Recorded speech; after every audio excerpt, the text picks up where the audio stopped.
Good afternoon, everyone, and welcome to today's session of the Washington History Seminar, Historical Perspectives on International and National Affairs. This afternoon, we'll be focusing on a just published book by Kate Masur of Northwestern University entitled Until Justice Be Done, America's First Civil Rights Movement from the Revolution to Reconstruction, which W.W. Norton released just several weeks ago. And joining us today to discuss the book are Erica Ball of Occidental College and Adam Rothman of Georgetown University. I'm Eric Arneson from George Washington University, co-chair of the Washington History Seminar. The seminar is a collaborative effort, a venture of the Woodrow Wilson Center's History and Public Policy program and the American Historical Association's National History Center. And for over the past decade, the seminar has been meeting weekly in pre-COVID times in person at the Wilson Center, and since pandemic restrictions here in the virtual realm. And we have a continuing lineup of sessions still ahead of us this season that'll carry us into July, including one this coming Monday, April 26th at 4 p.m., when we discuss a new collection, Latin America and the Global Cold War. We hope you can join us for that session as well as today's. My regular co-chair, Christian Osterman, is not with us today, but I'm delighted to welcome back to co-chair Karen Wolf, a professor of history at the College of William and Mary and the director of the Omohundro Institute of Early American History and Culture, which is co-sponsoring and co-organizing today's event. The Omohundro Institute supports scholars and scholarship focused on the expansive field of early American history. It publishes the distinguished William and Mary Quarterly, and it sponsors fellowships and a range of scholarly events, which, like this seminar, currently take place in the online realm. And so we're delighted to have Omohundro's co-sponsorship and to have Karen joining us to moderate today's discussion. Behind the scenes, there are two people who make these seminars possible, Pete Bierstecker of the Wilson Center and Rachel Wheatley of the National History Center. I'd like to also thank various financial supporters of the seminar, both anonymous and not anonymous, and we, as always, invite you to join their ranks. On the logistics front, you should know today's session is being recorded and can soon be found on our institution's respective websites. And when we get to the question and answer section of the webinar, we ask those with questions to use the Q&A function or the chat function on Zoom. Those watching on Facebook Live, you can email the questions to the email address that is being posted in the chat function. We will call on as many people as we can. And with that, I turn over the screen to Karen Wolf, who will be moderating today's session. Karen, screen's all yours. Thank you so much, Eric. It's really wonderful to be here. On behalf of the Omohundro Institute, I want to say that we're delighted to be partnering with the Washington History Seminar to bring more early American history, the platform for our nation, to this important audience, and really looking forward to this discussion today. And of course, just to underscore Eric's point, we're going to have a wonderful discussion among this fantastic group of scholars, and then all of you will be able to contribute using the Q&A function or the chat function, or I think the Q&A works a little bit better. We'll get to as many of your questions as possible. So first, I'm going to introduce the scholar whose work we're focused on, and then those who are joining us to offer commentary and conversation. So of course, it's a great pleasure to introduce Kate Masur, author of Until Justice Be Done, America's First Civil Rights Movement from the Revolution to Reconstruction. Kate earned her PhD at the University of Michigan, and she teaches at Northwestern University. She's also the author of An Example for All the Land, Emancipation and the Struggle Over Equality in Washington, D.C., and with Gregory Downs, The World the Civil War Made.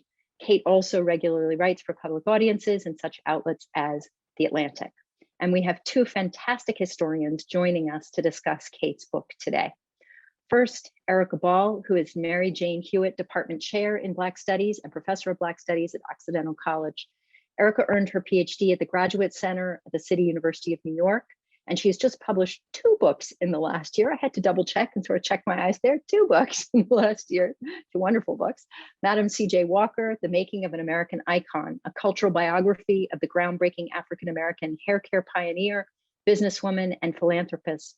And As If She Were Free, a collective biography of women in emancipation in the Americas, which was co-edited with Tatiana Sejas and Terry Snyder, and which brings together the biographies of 24 women of African descent to reveal how enslaved and recently freed women sought, imagined, and found freedom from the 16th through the 19th centuries, and was named by the editors of Black Perspectives as one of the best Black history books of 2020.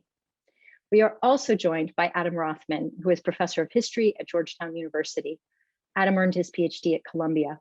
His books include Slave Country, American Expansion and the Origins of the Deep South, and most recently, Beyond Freedom's Reach, A Kidnapping in the Twilight of Slavery. In 2007, Adam co-authored Major Problems in Atlantic History with his Georgetown colleague, Allison Gaines. Adam is the principal curator of the Georgetown Slavery Archive. He was a distinguished visiting scholar at the John W. Kluge Center at the Library of Congress in 2018, where he created the African American Passages, Black Lives in the 19th Century podcast. So I'm going to hand this over to Kate, and then we'll bring first Erica and then Adam into the conversation, and then we'll open it up for your questions. Kate. Okay, thank you so much for the introduction, and I want to thank the National History Center for inviting me. Thank you to Erica and to Karen, to Rachel Wheatley in particular for helping to get this organized, and to my commentators, Erica and Adam. So it's really a pleasure to be here and to be able to talk today about this book, which just came out, Until Justice Be Done, America's First Civil Rights Movement from the Revolution to Reconstruction.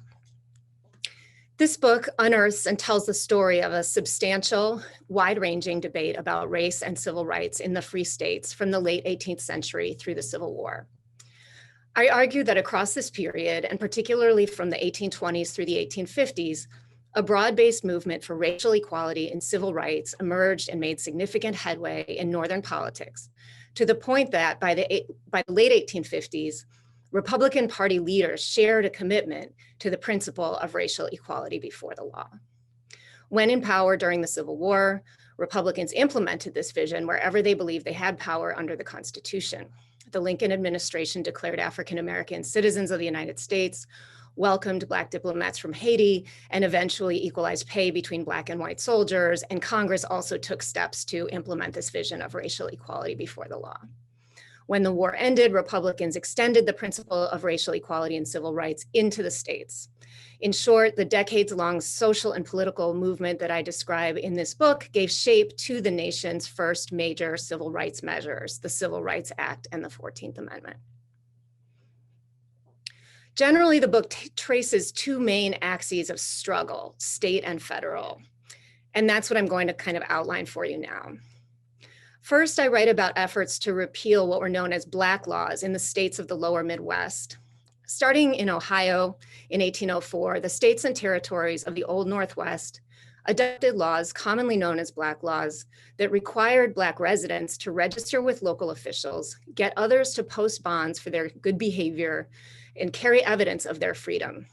Laws also prohibited Black people from testifying in court cases involving whites and barred Black children from public schools.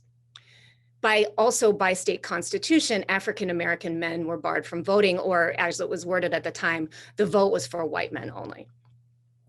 These Black laws enjoyed great legitimacy, not only because so many white Americans did not see free Black people as their equals or as fully vested members of their communities, but also because of the widespread view that states were fully entitled to determine the status and rights of their residents, including by drawing on what contemporaries called their police power to impose regulations on people thought to be threatening to the public peace or common welfare. The police power was the extensive power of state and municipal governments to impose regulations designed to protect the public peace and collective health. States and municipalities regularly used their police powers, for example, to create and enforce fire codes or regulate slaughterhouses. But they also drew on police powers, and within those, the poor law principles inherited from English law and tradition, to decide whether poor people who were newcomers to their communities would receive relief or be involuntarily expelled and transported back to their place of origin. In the new nation, Americans regularly applied poor law principles to newly freed African Americans. And I'm talking now about in what became the North or the free states that abolished slavery after the American Revolution. So we find this, for example, in the Pennsylvania Gradual Emancipation Statute, which made former slave owners liable to local overseers of the poor for any expenses incurred in the upkeep of destitute formerly enslaved people. So in other words, the former owners were liable to public officials should their formerly enslaved people become dependent on public resources. And we find this same convergence of ideas about poverty and the poor law and race and emancipation in Ohio's racist residency laws, which were basically built on and intertwined with the state's poor laws. So for example, the overseers of the poor were charged with enforcing the Black laws as well as the poor laws. To many white Americans, regulations that applied only to Black people were just another variety of regulating potentially poor or disruptive people. That is, they were very familiar and entirely acceptable. And it really was the migration of African Americans into new jurisdictions that supporters of these racist laws in the free states most sought to guard against. Often responding to the emergent policies of adjacent slave states, which were placing growing strictures on free Black residents. So think of the relationship between what's now West Virginia, but Virginia and Ohio, or Kentucky and Ohio, right across the Ohio River. These slave states were actually cracking down on free Black people within their own states. And what the people north of the Ohio River feared was that increasingly African Americans would move into the free states, which indeed they were doing, and that according to the people in places like Ohio and Indiana and Illinois, this would be a problem. So legislators north of the Ohio River drew on poor law concepts to insist that free Black people were an undesirable population, much like vagrants and paupers, that they would become dependent on public resources and a threat to the public peace. And the states must therefore take steps to discourage migration by adopting policies that subjected African Americans to unpleasant and expensive legal processes, and policies that also everyone knew rendered them more vulnerable to popular violence, kind of extra legal, but kind of quasi-legal popular violence. So that's the kind of situation. What I write about, in addition to describing those laws and making an argument about their connection to the poor laws, was that over the course of several decades, a movement arose to challenge these racist laws and demand their repeal. The central feature of this movement was that it condemned racial discrimination as such. One of my favorite figures to quote from the book, particularly from the early parts of the book, is a man who used the name David Blackmore. I'm not sure if that was a pen name or his real name, and identified himself in his writing as African American. In 1817, writing for a newspaper run by Quaker abolitionist Charles Osborne in southeastern Ohio, Blackmore invoked passages of the Bible that became crucial to later abolitionists. He wrote that God had, quote, made of one blood all nations of men, and white people in Ohio, he said, must begin to believe that, quote, we ought to do unto all men as we would wish them to do unto us. So these are the kind of sources from the Bible that Blackmore and other people in this movement that I write about use to justify and argue that the Bible does not approve of racial inequality and racial discrimination. And this movement also often turned to the Declaration of Independence and its promise that all men are created equal and entitled to life, liberty, and the pursuit of happiness as kind of another authority to justify their arguments. Blackmore also condemned the Ohio Black Laws as misguided and ineffective policy. When legislators suggested that the state would soon be overrun with free Black migrants or expressed concern about the cost for their maintenance, he argued, they were invoking imaginary evils. If African Americans were poor, he said, it was because their forefathers had not been paid for their labor from the time they were brought to North America. Meanwhile, he argued the racist residency laws opened the door to violence and abuse of African Americans and didn't even serve their intended purpose of discouraging Black migration. And this was true.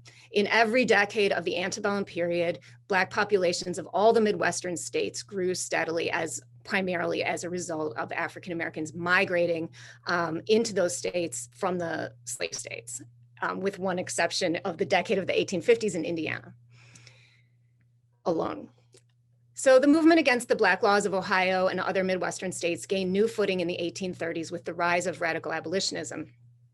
White and Black activists, usually working in separate organizations, petitioned state legislatures to repeal the laws. Petitions were referred to special legislative committees, which often returned with reports. When the committees divided, a majority and minority report were issued. Even when the anti-Black law petitioners failed to garner a positive majority report, which was most of the time, those reports generated continuing debate. They could be published in newspapers, and they generally helped to amplify the cause. Now, this book is in no small measure about party politics because the activists I write about wanted to get policies changed and therefore had to get people elected who agreed with them. The biggest success against the Midwestern Black laws came in Ohio, where neither the Whigs nor the Democrats were consistently dominant, and where, therefore, the movement was able to use third-party organizing, combined with the rising overall popularity of repeal of the Black laws, to finally arrive at repealing most of those repellent laws in the winter of 1849. In Democrat-dominated Illinois, by contrast, the movement saw setbacks in the late 1840s and early 1850s when the state tried to bar Black migration entirely. But Black organizers there, working with white allies, fought on, and with Republican victories, eventually came to repeal the Black laws there as well. So on the one hand, I follow widespread state-level efforts in the free states to repeal racist laws, but I also write about movements that emerged, especially in Massachusetts, but also in New York, to defend the rights of free Black sailors in Southern ports. And this aspect of the movement concerned interstate issues and was therefore more likely to be able to reach the federal government and concern issues relating to the United States Constitution. Starting with South Carolina in 1822, Southern states passed laws that explicitly targeted free Black sailors, requiring them, as in the case of South Carolina, to spend their time on shore in jail or to quarantine on their ships, or at the very least to carry passes wherever they went when they were in port. Authorities in Southern port cities regularly used these laws as a pretext to arrest and incarcerate free Black sailors. And if they were not discovered and bailed out by ship captains or other allies, they could be sold into lifelong slavery. And just to allude back to my earlier discussion of police powers, when pressed, Southern policymakers and lawyers defended those anti-Black sailor statutes as proper exercises of the police powers of the states, arguing, for example, as one South Carolina lawyer did, that the state was empowered to guard against impending danger, and the state itself was, quote, the sole judge of the means necessary for its self-preservation. The testimonies of Black sailors who had survived and escaped from Southern jails helped galvanize residents of Massachusetts and New York to action. For example, a ship steward named Joseph Thompson in 1833 attested that he'd been thrown in jail in New Orleans. Lucky for him, he knew French and managed to get word out through a somewhat sympathetic jailer to two prominent white men who helped secure his release. But he attested when he got back to Boston, he had encountered numerous free Black Northerners incarcerated with no hope of release. A quote, a continual stream of free colored men from Boston, New York, Philadelphia, and other seaports in the United States, he said, was passing through the New Orleans jail, quote, into slavery in the country. What, in fact, could people in Massachusetts do to stop South Carolinians or any other Southern state authorities from so blatantly violating what seemed to be the rights of free Black sailors to do their jobs or to move freely within the nation? It was not at all clear. In Massachusetts in the 1830s, movement activists pushed the state legislature to take some action, and in 1839 it finally did. The state legislature of Massachusetts passed a measure that denounced Southern practices and authorized the governor to use state funds to secure the release of imprisoned sailors and others stolen into Southern slavery. The next year, also as a result of activist pressure, New York State followed suit. But not content with this state level action, activists escalated their claims to the federal level, arguing that Southern states' discriminatory laws violated the Privileges and Immunities Clause of the United States Constitution. That clause, which is in Article 4, Section 2 of the original Constitution, stipulated that the, quote, citizens of each state shall be entitled to all privileges and immunities of citizens in the several states. Northerners had been insisting since the Missouri crisis of 1820 and 21 that this clause gave free Black people who were recognized as citizens of their home states the right to travel into other states. Galvanized by the plight of Black sailors in Southern ports, Black and white petitioners in New York, Massachusetts, and even Ohio petitioned Congress to take action to protect the rights of free Black sailors under the Privileges and Immunities Clause. Some also looked for ways to get a case into federal court to test the constitutionality of those Southern laws. Congress did not act. Meanwhile, in 1844, The emissaries sent by the state of Massachusetts to Charleston and New Orleans to test the state's laws in federal court were summarily run out of town. The lesson by the 1840s and 50s was this: in the states, intensive political organizing and the right conditions could lead to repeal of racist laws, but at the federal level, no protections for the basic rights of free Black Americans would be forthcoming unless something changed dramatically. As I've suggested here, this was a biracial movement, but it was very much a coalition. Black and white activists did not always inhabit the same spaces or subscribe to the same visions. Far from it. Some white people who argued passionately for racial equality in what were then considered civil rights, which were essentially the rights to personal liberty, to sue and be sued, to own property, and to testify in court, some white people were reluctant to go any further in their vision of racial equality. Most Black activists, by contrast, wanted to see racial barriers fall immediately and across the board, including the enfranchisement of African-American men and their right to hold office and serve on juries. As I hope I've also made clear, I focus in this book on efforts to change public policy, and I look at how activists went about trying to make that happen, which venues they used, and how they confronted challenges posed by the unpopularity of their ideas, their small numbers, especially early on, and by American federalism itself. When they moved into politics too, they disagreed on whether to organize in a third party or try to reform one of the major parties from within. Ultimately, they benefited not only from their own perseverance, but from the coming of the Civil War. The Republican victory in 1860 combined with the secession of 11 Southern states to give Republicans tremendous power to reshape federal policy. These legislators of the Republicans of the Civil War and Reconstruction stepped into that extraordinary moment armed with a commitment that many of them had honed over decades to the principle of racial equality and civil rights. Members of Lincoln's cabinet like Salmon Chase, William Seward, and Edwin Stanton were all on record as participants and observers of those antebellum contests, as were framers of the 1866 Civil Rights Act and the 14th Amendment, Lyman Trumbull of Illinois and John Bingham of Ohio. These men and many others had been influenced by the arguments made by David Blackmore and others that racial discrimination in civil rights should have no place in American life, not just among citizens, but among all persons. They had seen how useless the Privileges and Immunities Clause had been when it came to throwing federal protections around free Black people who moved from one state to another. They demanded federal policies that affirmed Black citizenship, barred racial discrimination in civil rights, and then eventually in voting rights, and above all, restrained the power of the states in wholly unprecedented ways. Thank you. Thanks so much, Kate. Okay, let's pitch it over to Erica now for some remarks. Okay. Thank you very much, Karen, and thank you, Karen, for the introduction, and Eric for inviting me, and Kate for giving me the opportunity to join this conversation and talk about. I'm going to hold it up now because I'm so excited about your wonderful, wonderful book.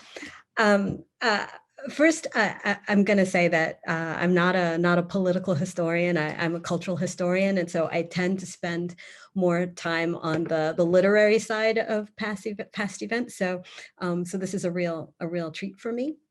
And I've appreciated the opportunity to learn about the precise legal and constitutional questions and debate that you lay out for us so carefully, Kate. And I'm really struck by the way that you reframe the larger narrative. By taking the claims and actions of African Americans seriously and extending the timeline of these legal debates over the parameters of civil rights and citizenship back to the nation's founding, our understanding of early 19th century America and the place of Black Americans in it shifts in interesting and dramatic and important ways. As you said at the outset of your talk and at the outset of the book, for the roots of Reconstruction, we have to look here. And from this vantage point, Reconstruction and I would say many of the struggles of the 20th and the 21st century look like sudden responses to a set of incidents at a key moment, but more like an ongoing attempt to construct a nation that lived up to the ideals espoused by a decades and decades and decades old movement to secure the liberty and rights of Black people. Was what you chronicle in Until Justice to Be Done a struggle? Yes, but as you say, it's a struggle worth understanding in all of its complexity. So I have a few questions to pose. I'm just going to pose them all at once here. And the first one is how you offer us a new way to think about political anti-slavery activism. We know that there's an army of pro-slavery politicians who offer fiery rhetoric in defense of slavery, and they illustrate the depth of the South's commitment to the institution of chattel slavery. But there are only a few kind of larger than life figures like Sumner and Seward and Stevens and Chase, that the folks that you mentioned just a few minutes ago, and these larger than life figures emerge as champions of anti-racism. So we can be left with the impression that there were few other white political figures who pushed to secure the rights of African Americans. The rest are at best compromisers, right, who have little interest in institutionalizing the kind of the freedom that Black Americans are seeking. But you have this much larger cast of local leaders, lawyers, state legislators, jurists who are doggedly making a case for the civil rights of people of African descent. And you do this in part by expanding the regional scope of the movement up into what we now call the Midwest. And so in many ways, this parallels the work of specialists who work in the 20th century civil rights movement, who've decentered national leaders of the civil rights movement, and in the process revealed a much more complex story of community leadership and local activism that extends beyond the South and across the nation. So I'd like to hear you talk a bit about how this emerged to you. It's kind of a methodological question. As you were working on the book, how did all of these local efforts and legislative debates and lawsuits, et cetera, how did they come into focus for you? Did you see the pattern emerging immediately? Were you inspired by scholarship on the 20th century civil rights movement, et cetera? So that's my first question. How did you see what you ended up telling us? And the second question is about the scope of civil rights. Because you're focused on public policy, you're focused on the effort to change public policy, right? This is a movement to eradicate race-based distinctions in the law. And again, we've got this recent scholarship on the 20th century civil rights movement that insists on a much more expansive interpretation of the movement. As Ella Baker would say, it's about the sit-ins were about more than a hamburger, right? Or more than access to white spaces. So could you spend a bit of time maybe talking about this first civil rights movement that you chronicle, how it came to be more narrowly constructed, or did these jurists and lawyers, or some of them, also embrace a more capacious interpretation of freedom that was being pushed by Black abolitionists in the period? Was it strategic? Was it a matter of circumstance, et cetera? And because I see this about the 20th century civil rights movement as a movement that's about self-determination and bodily integrity and the opportunity to thrive, in what ways might the story that you're telling us in Until Justice Be Done also be understood as the forerunner to the aspects of the classic 20th century civil rights movement that go beyond the Civil Rights Act of 1964? And then the last question that I'll pose is about the place of free Black people in your story here. When we think about the road to the Civil War, we're used to reflecting on the ways that political debates over the expansion of the institution of slavery precipitated political crisis after political crisis after crisis. But you center the experiences of free Black people, not the institute, but people, right? All of those figures you describe who have these stories to tell about how they sought to move about the nation free and unfettered. The sailors from Massachusetts entering Southern ports who were jailed and threatened with sale or just sold into bondage. Black people who seek to migrate to new territories and states like Ohio and Illinois and have to pay, right, or secure the references, et cetera, or are banned by law altogether. All throughout the book, we see that it is the mobility, the movement of free Black people that precipitates a series of local and state and interstate political crises with national importance.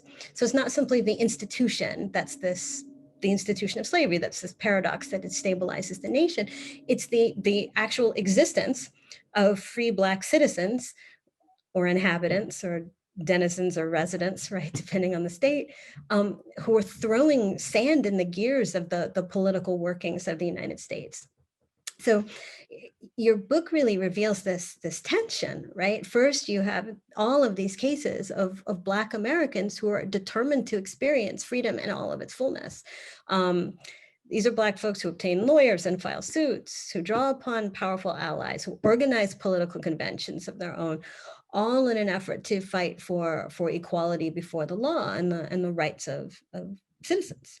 So these are Black folks who are tenacious and persistent, despite the odds against them, right? And then second, it's about the odds against them. Your book shows that that African Americans were viewed by many whites as perpetual strangers and outsiders and threats to the peace and in need of control by police powers. So if you have a little time to do this at the end, I'd like you to expand a bit more on this issue of police powers.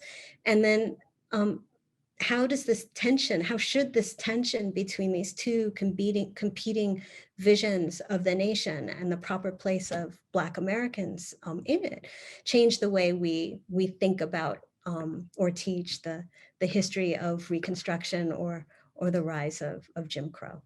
And I'll stop there and hand the baton over to Adam. Fantastic, Erica. Thank you so much. Yes, let's hear from Adam, and then we'll go back to Kate and see if she's got some responses to some of your questions and get a little conversation going among the three of you, and then we'll go to some of our questions from the audience. So, Adam.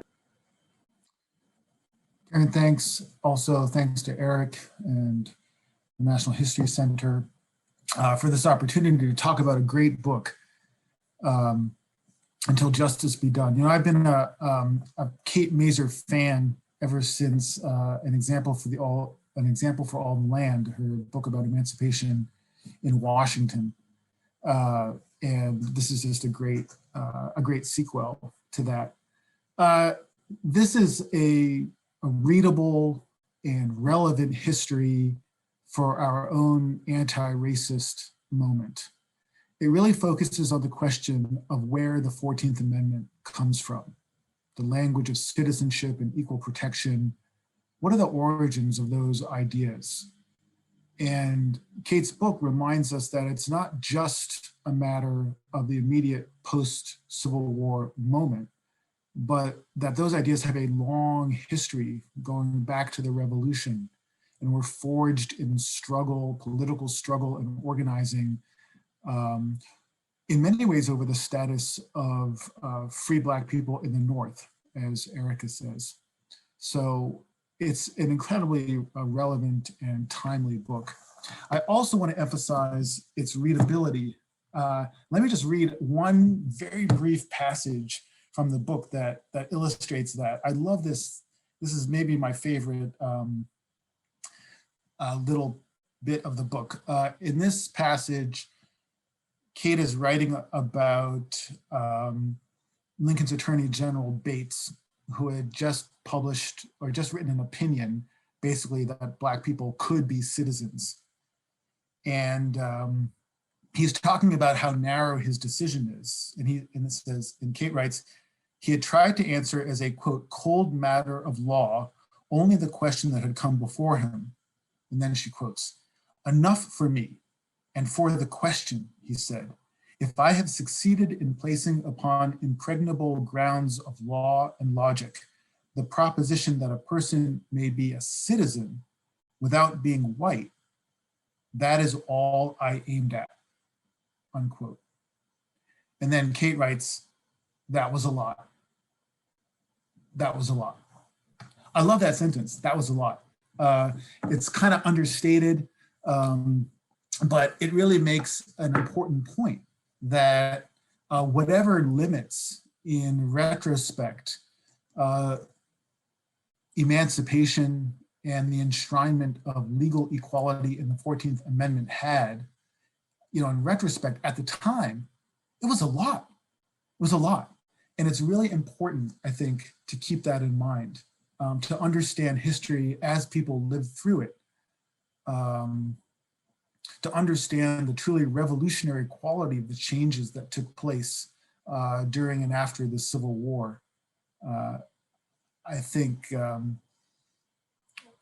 that's important to understand. It's also just a sharp piece of writing. My comments are, I'm mostly just a cheerleader for this book. And I want to explain why I'm a cheerleader for it. A few reasons. The first is that it's a really vital, lively political history. Sometimes academic historians are accused of having abandoned politics. There's a kind of slander floating around of abandoned political history, and it's just not true. There's actually, there's a tremendous variety of histories that people are writing right now, but political history is not being neglected. It's being written in some very exciting ways. And I think Kate's book is an example of that. So it is about policy change. It is about law and ideas about law. We learn about, for instance, the progression of political parties that push the issue of slavery and equal rights onto the national political landscape, the Liberty Party, the Free Soil Party, and ultimately the Republican Party,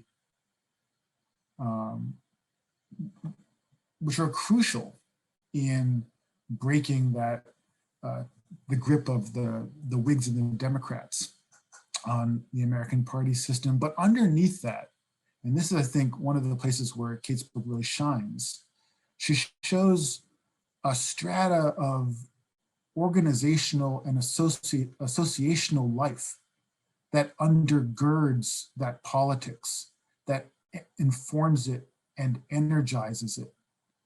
So there's a lot in here about anti-racist newspapers, anti-racist organizing and publicity in newspapers.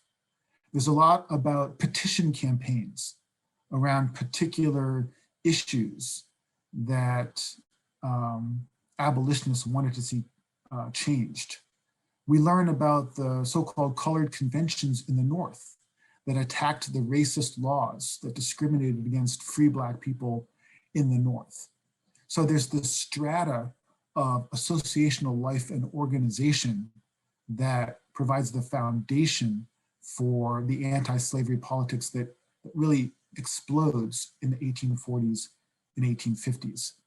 So I think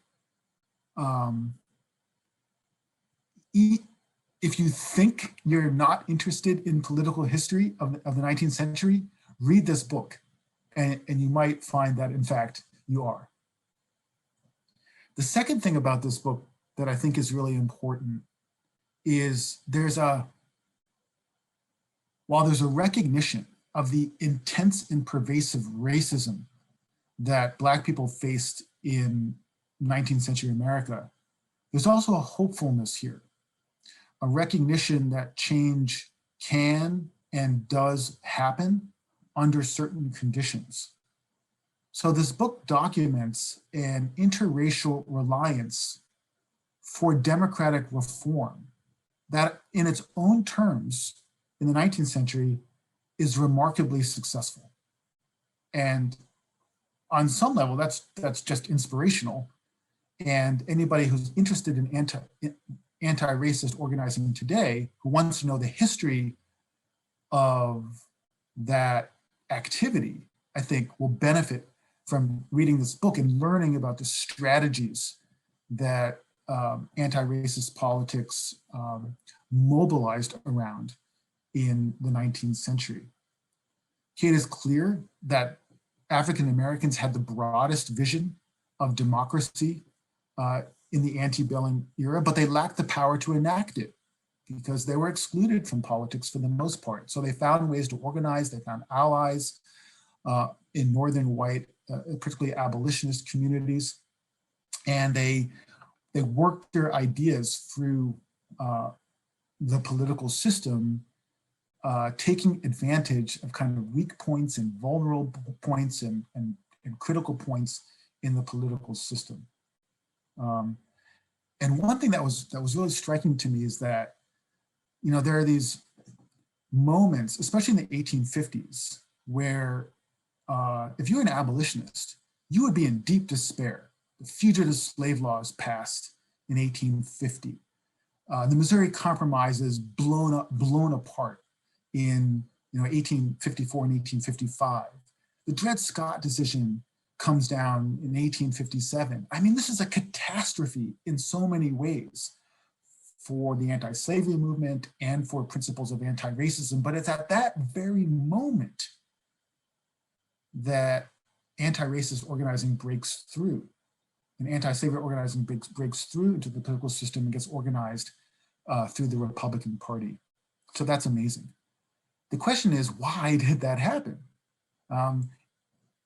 Do white Americans all of a sudden, are they all of a sudden convinced that yes, Black people are people too and deserve citizenship, and that yes, lo and behold, the principles of the Declaration of Independence ought to apply to them?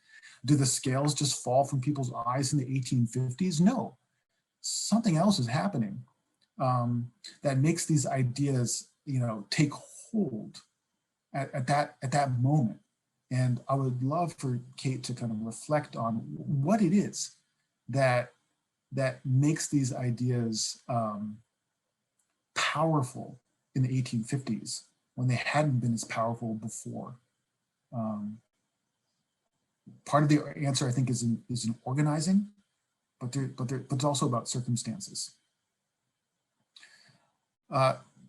Finally, I think, and this is it's not everything is hopeful. There are some sobering aspects of the analysis here. Two in particular that I'll highlight. The first is that, what is it that ultimately makes possible the 14th Amendment and the enshrinement of the principle of the equal protection of the law in the Constitution? It's a cataclysmic war. A cataclysmic war.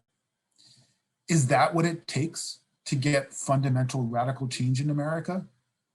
A total catastrophe, an absolute cataclysm?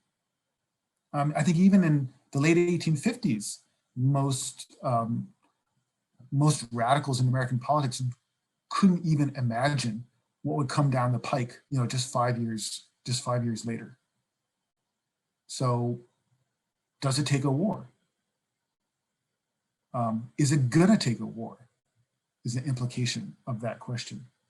And then the point I want to highlight that Kate makes about the relationship between anti-Black laws and the poor laws, the settlement laws.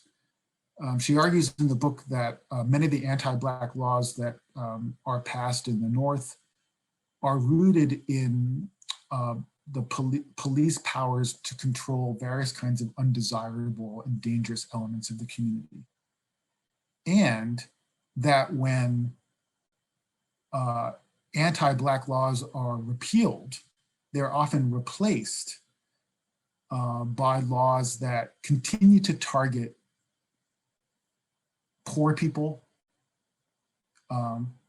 criminalized people, and the way those laws work fall especially heavily on Black people. So that even as the formal principles of equality before the law are enshrined, racism in more subtle and insidious ways continues to persist through classism. So it raises the question of the entanglement of race and class. My final point is there's something in the book that I just found fascinating and would love to hear more about. One of the kinds of anti-Black laws that were enacted in almost every northern state were laws that prohibited Black people from testifying in court against white people. This comes up over and over and over in the book, and it's one of the main grievances of anti-racist activists in the North. I would just like to hear, Kate, from you a little bit more about how as a really concrete example of the discriminations that were inflicted upon Black Northerners, what did laws like that, what did the prohibitions on Black testimony mean for Black people? And then how did that figure into the vision of civil rights that eventually gets established, enacted after the Civil War? So those are my comments on the book. My last comment is read the book. It's a wonderful book. I'm really happy to be part of this conversation. That's fantastic, Adam. Thank you. I do feel like I loved Erica just like showing the book. I feel like we have a little, at the end, I think Eric Arneson has a tradition at the end of every seminar that we all show the book. Anyway, thank you both for your wonderful comments. Kate, would you like to take up some of these questions? I know as I was trying to write them, they're rich and full and meaningful and profound and terrifying alternately. So I wonder if you wanted to turn to any of Erica and Adam's questions now, if there are particular themes you wanted to respond to. Well, thank you so much, Erica and Adam, for these comments and questions, which are so rich. And I don't want to take up too much time because I would love to, add some questions and comments from the attendees to the mix. Let me just review here because I'm looking at my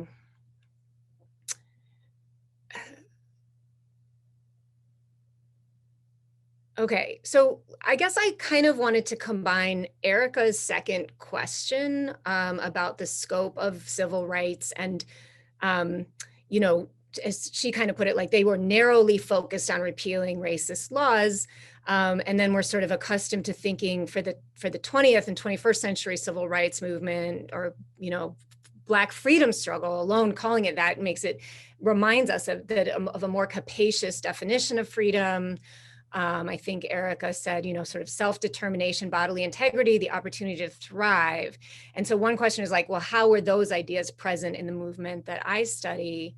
But I think it also goes to the question that Adam raised at the end about kind of what didn't get taken care of by this movement. I mean, and first of all, I mean, there's a lot of, I don't know, I feel like I have so many, things to say, and there's things that are sort of feel philosophical or sort of existential to me and things that are really more concrete. But, one is just, anybody who's looked at history knows that it's really hard to figure out how to judge relative success or failure of any reform effort, and things that appear to have failed, we could argue, many times at a different time horizon looks like they succeeded because they actually laid the groundwork for something that happened much later, but that wasn't in the view of the people who were doing it at the time. And so when you're talking about broad swaths of time, it's hard to kind of say what succeeded and what didn't. But to the extent that this movement succeeded, and I think, actually it did, in making the argument that we in this country cannot have laws that explicitly discriminate on the basis of race. And they made that argument in their own states with respect to civil rights as they defined it, which were pretty narrow in a way. And then they sort of pushed it into the Constitution, right, in the form of the 14th Amendment. But they couldn't see the next thing, right? And so what they focused on, and this is part of why I think they might come across as narrow, is because they lived in a world with these explicitly racist laws, right? So it was like, if your goals were actually similar to the goals of the 20th century, 21st century movement, your goals were self-determination, bodily integrity, the opportunity to thrive, what is the first thing that's in your way? These laws which kind of like explicitly define you as someone who's marginal to the community, that actually, going to Adam's last question, like, mean that you can't actually even defend your property rights. Like the most individualistic thing in the world to do is like go to court to insist that somebody else is ripping you off, trying to steal your wagon, or trying to take away your land, or trying to take something that belongs to you. But if that, in the instance that included, if you were Black and that included a white person in antebellum Ohio or Illinois, you couldn't make that case in court. And so you essentially couldn't defend your civil rights to property, right? And so you could certainly buy land. There were a lot of prosperous Black farmers in the Midwest, and that's really critical. And African Americans kept moving into the Midwest because there were economic opportunities for them. But if white people wanted to take advantage of them, the Black folks did not have the recourse to the courts that they should have been able to because of these laws. So the first, or like the fact that, Black children were excluded from public education. I mean, so the things that are first and foremost in your way are these explicitly racially discriminatory laws. And so that is what they tackled. And I think it's also been important to me and kind of interesting to me to think about the ways that they not only they weren't criticizing the entire poor law concept. So they weren't saying that, like, in general, vagrants shouldn't be subjected to being thrown out of town if they were poor and dependent. They were just saying you can't discriminate against people based on race.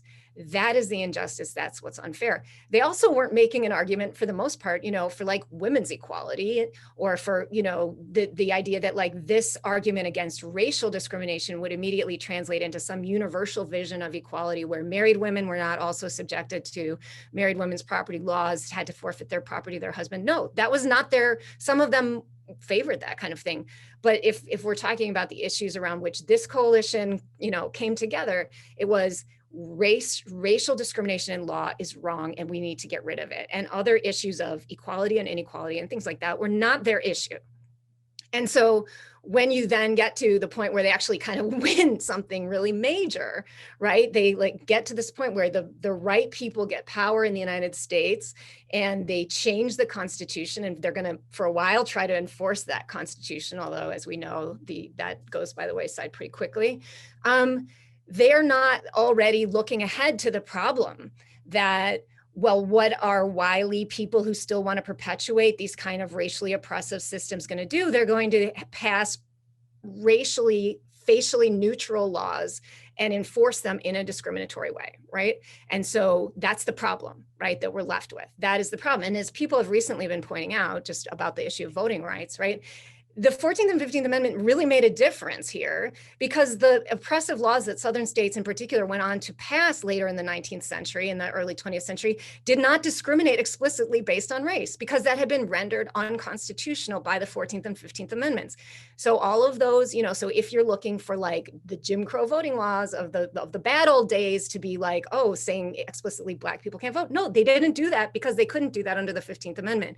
They found all kinds of other ways of marginalizing people and preventing people from exercising the right to vote. And the same could be said for civil rights and the rights under the 14th Amendment. So what the people who come back, except for this question of the idea of separate but equal. So that is a whole other thing where like it becomes constitutionally acceptable to have racially separate laws as long as the policy is considered to be equal, because that meets the Supreme Court's test of equality before the law as provided for in the 14th Amendment. So the point I'm trying to get to is that the civil rights movement of the 20th century faced a different set of problems. I mean, in some ways the problems were the same, right? The problems were African Americans in, how white people were preventing Black people from fulfilling their dreams, from being treated with dignity, from having the opportunity to thrive in this country, but the mechanisms were different. And so the struggle had to look different, is what I'm saying. And it didn't, and because of the success of the first movement, they didn't have the same kind of racist laws to target. They were looking at a different, and you could argue more complex set of racially oppressive policies that often disguise themselves as racially neutral policies. And that's sort of how I see that now. So, I don't think that, I think in some ways the goals were very similar, but I think that the problems in front of people were quite different. And that's why we see maybe this movement that's earlier looks sort of narrower than the more expansive vision expressed by more recent movements. I think I'll stop there, and then we can go to audience, and I'll see if I can weave in some more of Adam and Erica's comments as well.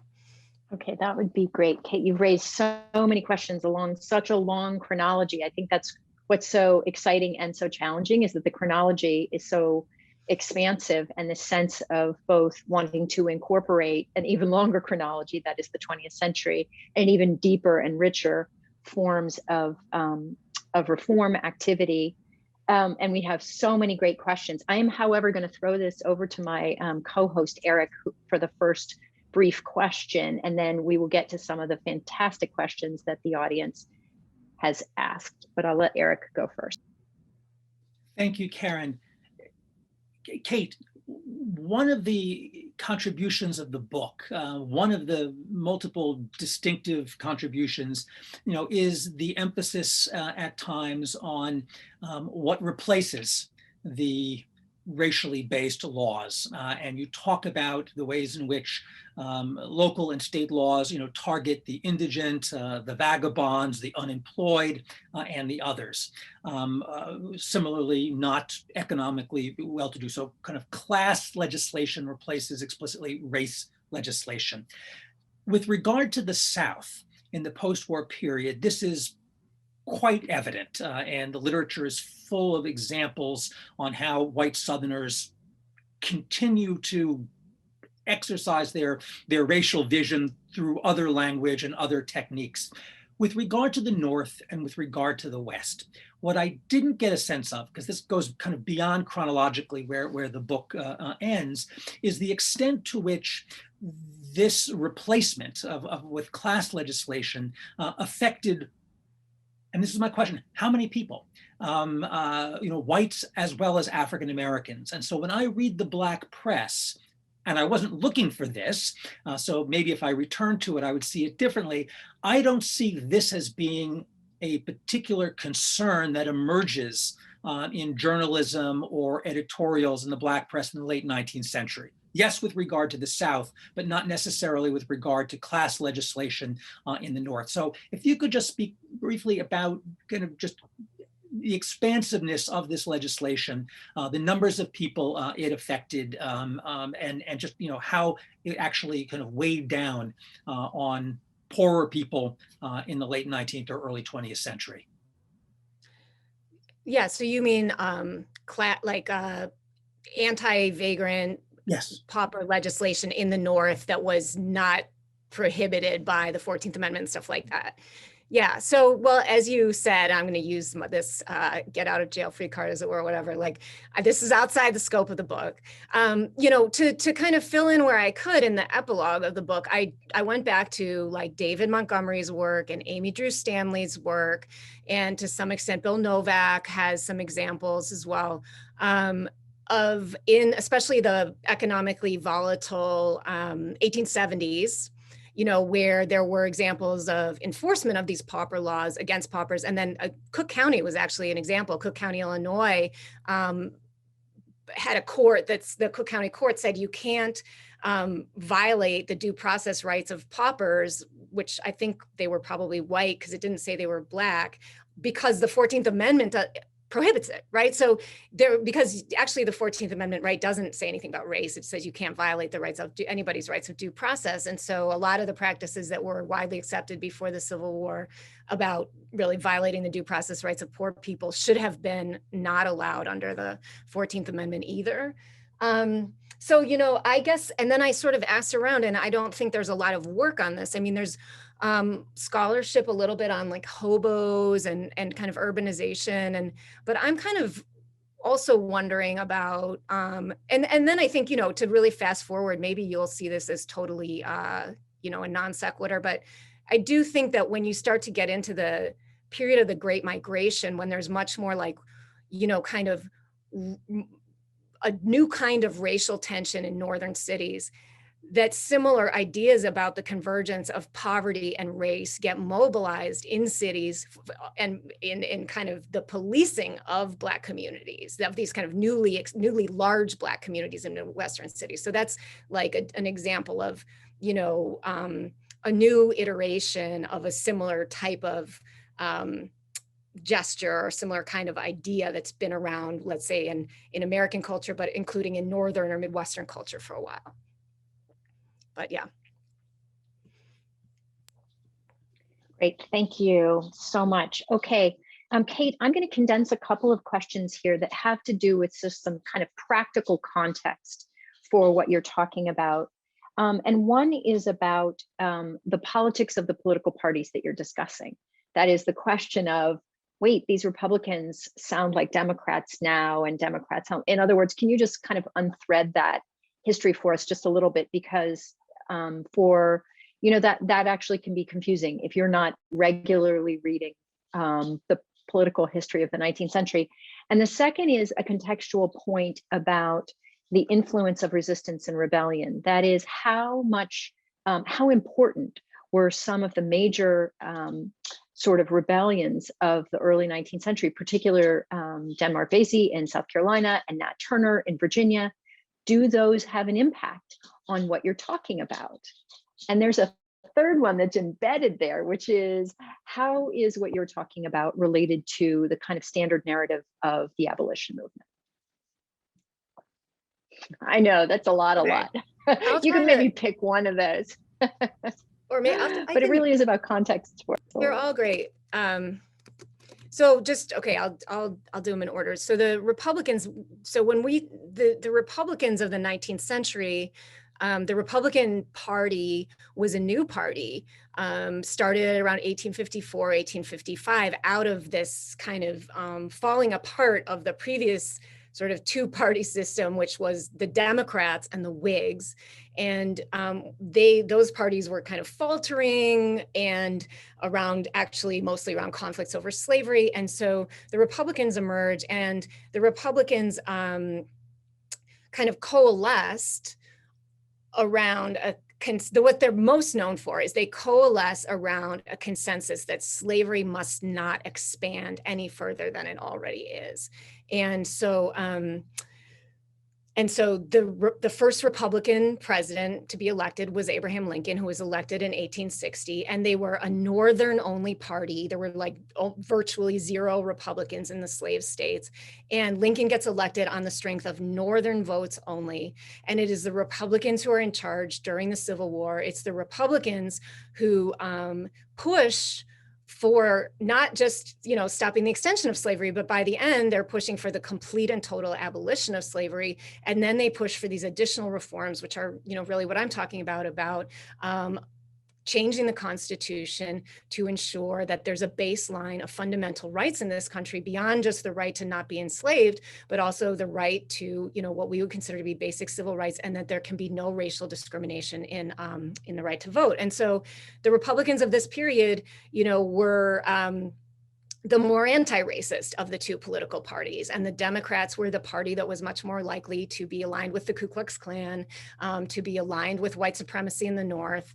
And so that's the kind of generally speaking, the political configuration of those Republicans and those Democrats. And it's a long and interesting story how it came to be that the Democrats became the party that most kind of is aligned with civil rights and most likely to be supported by African-American voters and things like that. That kind of, there's a shift, right, that happens across the 1930s and later. And eventually it's the Democrats that push for and increasingly side with the civil rights movement in the 1960s, while the Republicans increasingly become a party that's most popular among kind of more traditional, more conservative white Protestants. And I should also say that one thing that I just think is really interesting as a historian of the Civil War period is, it wasn't until about 100 years after the Civil War that a lot of white Southerners would ever have considered voting Republican. Like the Republican Party was so tainted to white Southerners because it had been the party of Lincoln and the party of the North during, there were a lot of Democrats in the North too, but the party that really imposed the Civil War on the South, that, it took a very long time for a lot of white Southerners to even wrap their mind around voting Republican, even though now it's it's an area where a lot of white folks vote Republican. So that's that story in a very quick nutshell. So Denmark Vesey's rebellion and also Nat Turner's rebellion come up in this story. And in some ways, in both cases, it's because what I see is the reaction of, basically white people being scared about these uprisings of enslaved people. And so, for example, the South Carolina's first Negro Seaman Act, as it was called, in 1822 was a direct response in some ways to Denmark Vesey's rebellion earlier that year. The details of that rebellion remain murky, but Denmark Vesey was a free Black man in Charleston who had connections to sailors throughout the Atlantic and the Caribbean. He himself had been a sailor and had ties to Haiti, and a lot of white Southerners were terrified of Haiti, which had become independent from Spain, and it was kind of what and so part of the crackdown on Black sailors in South Carolina had everything to do with people being afraid in the aftermath of Denmark Vesey's rebellion. And similarly with Nat Turner in 1831, the state of Virginia really comes down hard on free Black people and enslaved people in Virginia after Nat Turner's rebellion. And that prompts Ohio legislators to become very worried that more and more African Americans are going to flee Virginia and come into Ohio. So there's a new round of debate about Ohio tightening up its laws against free Blacks because they're worried about the impact of Nat Turner's rebellion and basically the reaction against Black people in Virginia on Black migration into Ohio.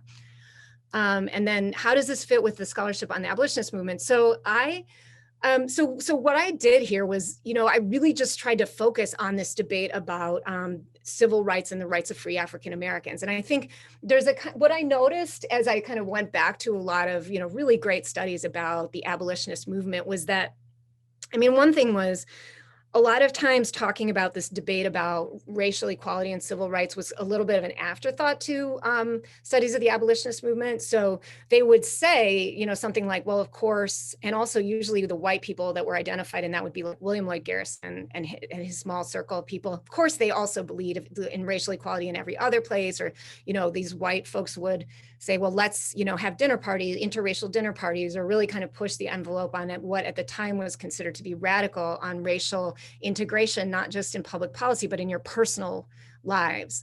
And that's sort of like a tenet or like a kind of, we know that about abolitionists, white abolitionists, and, to some extent, Black abolitionists were interested in that too, to some extent.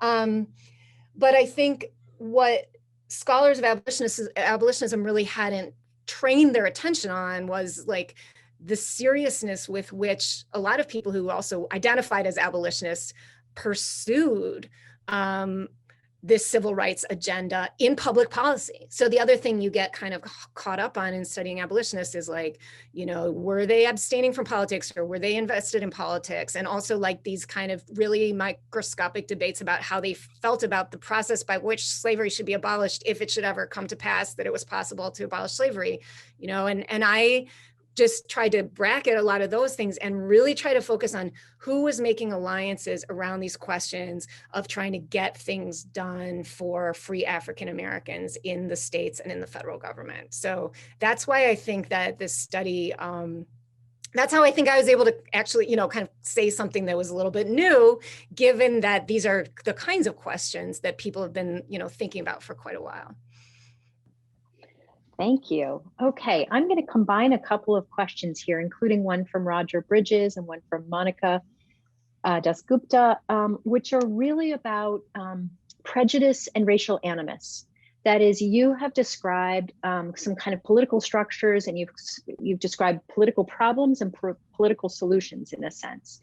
But people are asking, to what extent really racist thought is informing the structure of those political problems in the first place. And what do you, I mean, sorry, but like, so those laws, so the Black laws that you're talking about, those are driven by, are those driven by concerns about property? Are those, can you describe the role of prejudice and racism and racial animus in constructing those laws in the first place? Like the real, I mean, the critique of the laws was they're driven by racial animus, and also it's totally unjust, right? Because, and this I think is this is how most of us feel now, right? Is that it is unjust to make generalizations about people based on their supposed race, right? Based on something that we would associate with their skin color or their hair texture or what have you, where their ancestors came from. Like, that is not okay. You can judge people based on, well, if you care that you want to see people working hard, well, look around and see who's working hard and who's not, but don't be blinded by, their physical attributes, right? So the people who criticized these laws said, you shouldn't generalize based on race. Black people should have the same opportunity as white people, and everybody should have the same opportunity to rise and fall on their own merits. Now, to be sure, the people who supported those laws, they were, to varying degrees, I mean, believed that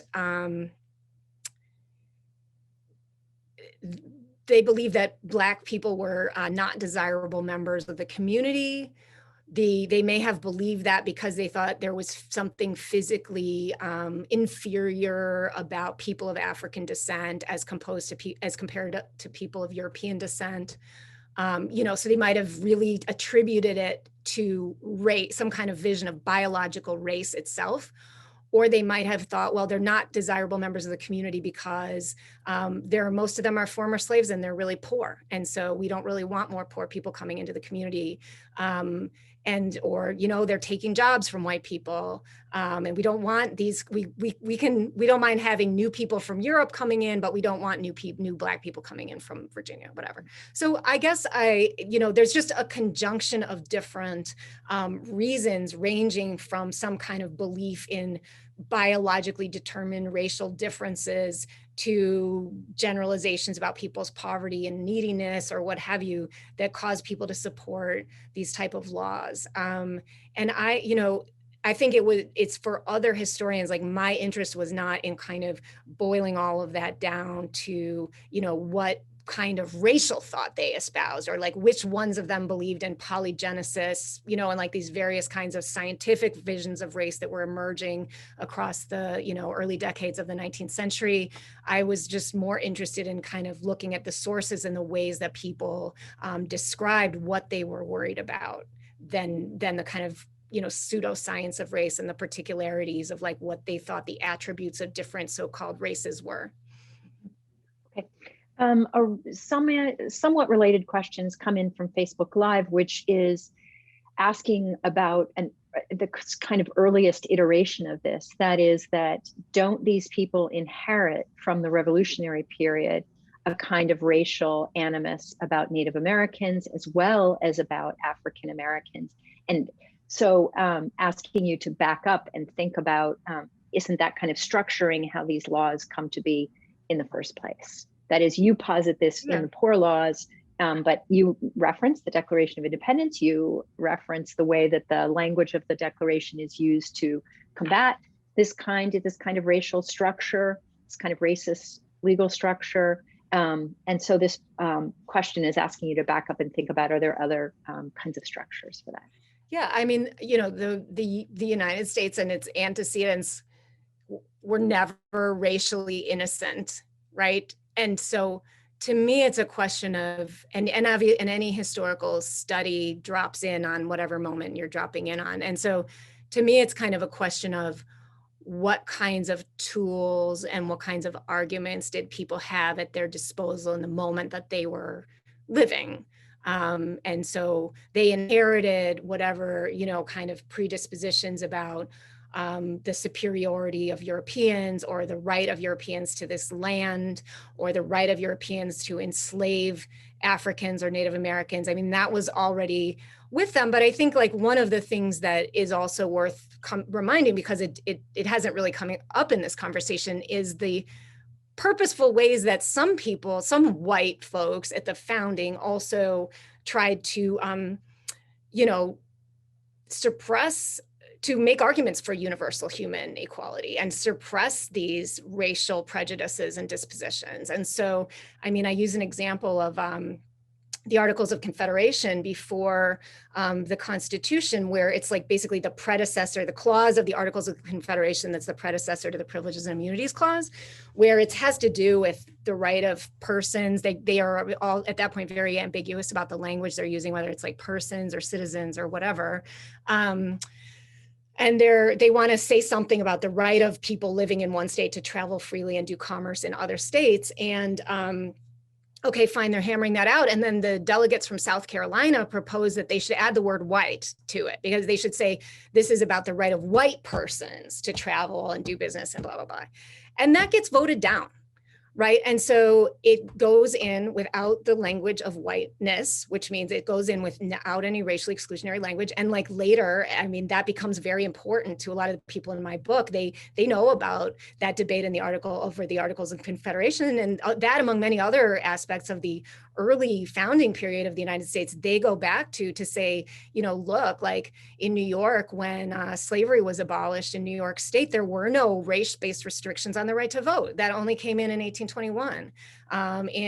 Same with Massachusetts, same with Pennsylvania, right? And so the founding period actually has, even as it has a lot of, the actively kind of racist stuff that we're very familiar with, it also has a lot of kind of unracist or kind of rejection of that in the service of more universal ideals. And that's not only important, in its own moment, but it becomes an important touchstone for the movement that I write about that comes later. I see Adam is unmuted.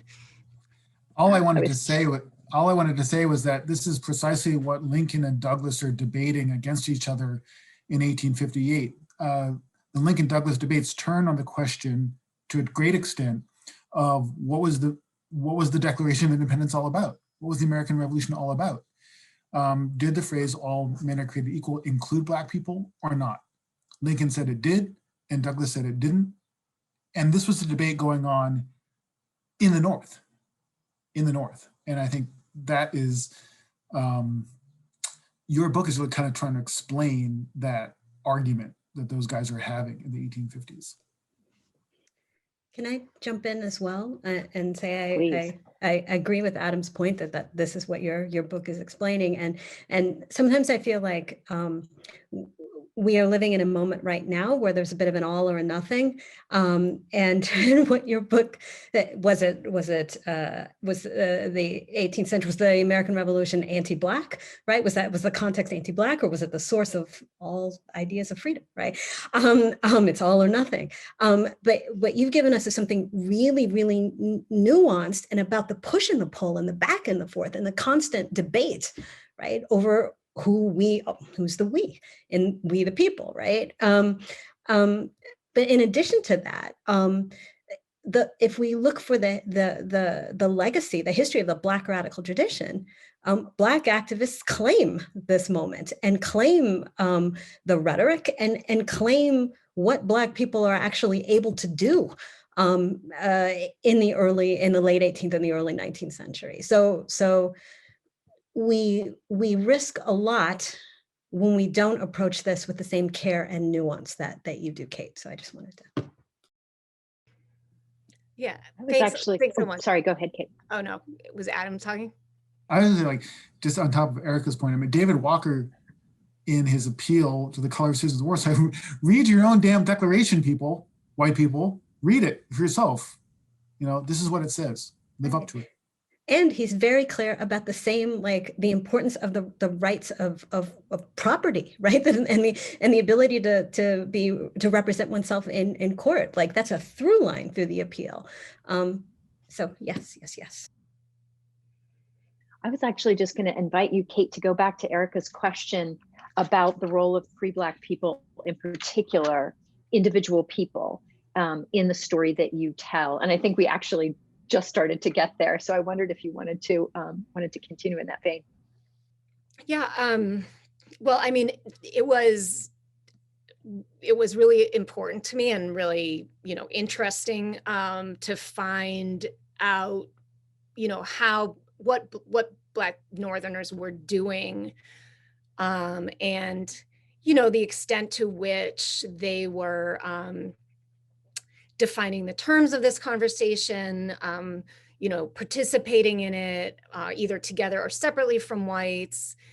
And I also felt like I was doing this work in, connection with earlier scholarship, including Erica's book, and the work of like Steve Kantrowitz has a really good book on Boston, and Martha Jones's work, which is primarily on Baltimore, but like deals with similar questions. And the Colored Conventions Project, which is this incredible digital humanities project now based at Penn State. And really trying to, but again, in my case, like with trying to keep this like one focus, because there's so much to look at. Oh, I want to also mention Chris Bonner's recent book on Black citizenship in the antebellum North. But trying to still keep focused on my issues. But one of the things that I found, I mean, just, for example, the struggle to create a Black press. So what's known as the first Black newspaper in the United States was Freedom's Journal, and it was founded in New York in 1827. And the editor, one of the two editors, but the other, John Russwurm, ended up leaving basically emigrating out of the United States because he decided it was not going to work out for Black folks here. But Samuel Cornish went on to edit not just Freedom's Journal, but a couple of other newspapers later.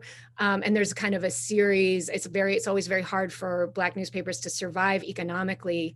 But there's an amazing one out of Columbus, Ohio in 1844 called the Palladium of Liberty, which only lasts for a year, but is just remarkable. And it's really an example of the fruits of this kind of organizing. So anyway, I mean, so one example, David Jenkins is an example of an Ohio activist who was involved with the Palladium of Liberty. And he also went to this Black convention that happened in Rochester in 1843. And there was a lot of talk at that convention about the need for a Black press. And then he and some others come back to Columbus and they start a newspaper. And that newspaper covers African Americans in Ohio. They have like correspondents in different communities who send in reports. And they also adamantly demand repeal of the Black laws. They try to shame white Ohioans into, moving forward with this. And by a year after they started, they're also demanding the right to vote for Black people, Black men in Ohio. And you can really see how significant the Palladium of Liberty is as an example of a newspaper that can both speak to the concerns of the Black community itself. So there's a lot in there about racial uplift, about, how are our children doing? What kinds of schools are we offering them in the absence of public education? Let's talk about temperance, like lots of stuff about the community and what's going on, but also stuff facing outward toward white people and saying, hey, you got to do more. And one of the things, just to, I'm on a little tangent, I guess, about the press, but one thing that's interesting is that, anybody who's researched 19th century American history knows this, but the newspapers pick up each other's stories, right? So once you have a newspaper, your stories can get picked up by other papers. And the Palladium of Liberty printed stuff from Martin Delaney's paper, another Black activist who had a paper in Pittsburgh. So they would print that. And then there was a white-led anti-slavery paper out of Cincinnati called The Philanthropist that also often published a lot of news about what Black Ohioans were doing. So there was just this huge, I was able to just, this goes to Erica's question too about the methodology and the study, but, by doing, I'm not going to answer it fully right now, but like just by doing something where I wasn't where I did care about location. I wasn't trying to equally focus on everywhere. And I couldn't have done that anyway, because I had to be looking at state level politics and like what people were doing facing state legislatures. So it couldn't have been like a kind of cultural study of like the whole North, because it had to have this state kind of focus. But the more I read these Ohio papers, combined like the Palladium of Liberty, which was a Black paper, the Philanthropist, which was a white anti-slavery paper, and other stuff, I mean, I just became completely fascinated by African-American organizing in Ohio, particularly around these three cities, Cleveland in the Northeast, which was part of the Western Reserve, a place that's really well known for white abolitionists, for being strongly abolitionist, but not very many African-Americans lived there. But of course, Oberlin is there. Columbus, the state capital. I found out that David Jenkins worked at the state capitol. He did painting and kind of other jobs at the state capitol, but was also known to be a lobbyist. So he was like similar people I've studied for Washington, D.C., who was an African-American person who has a job at the Capitol, but because they're working at the Capitol, they also have connections with legislators and can kind of get their points across.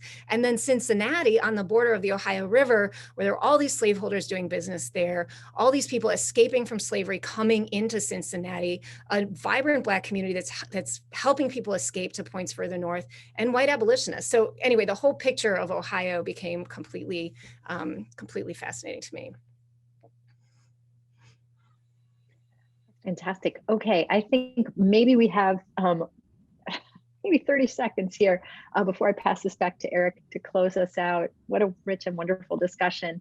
So this is a very particular question from David Rothwell that's just come in. Property law was a focus of the Amistad in 1839, and also those liberated by the Union Army were described as contraband to give a military property basis for action without moral justification. What are your views on that notion of contraband property in persons in these contexts? I just have to say, whoever asked the contraband question, in asking Kate Masur, you asked the right person. I wrote an article about the uses of the term contraband during the Civil War, and that's published in the Journal of American History in 2007, so long ago now. I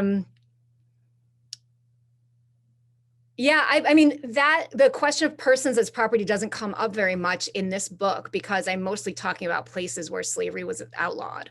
I guess I'll just say that, this one thing that this brings up to me, but it's not a direct answer to the question, is how quickly the doctrine of free soil emerged in the Old Northwest, or in Ohio in particular. So I think there's a little bit of a move right now, and I don't have a big problem with it, but to really look at the persistence of slavery and other forms of involuntary servitude in the Old Northwest, because slavery already existed there before the Northwest Ordinance, courtesy of the French and the British and then the Americans.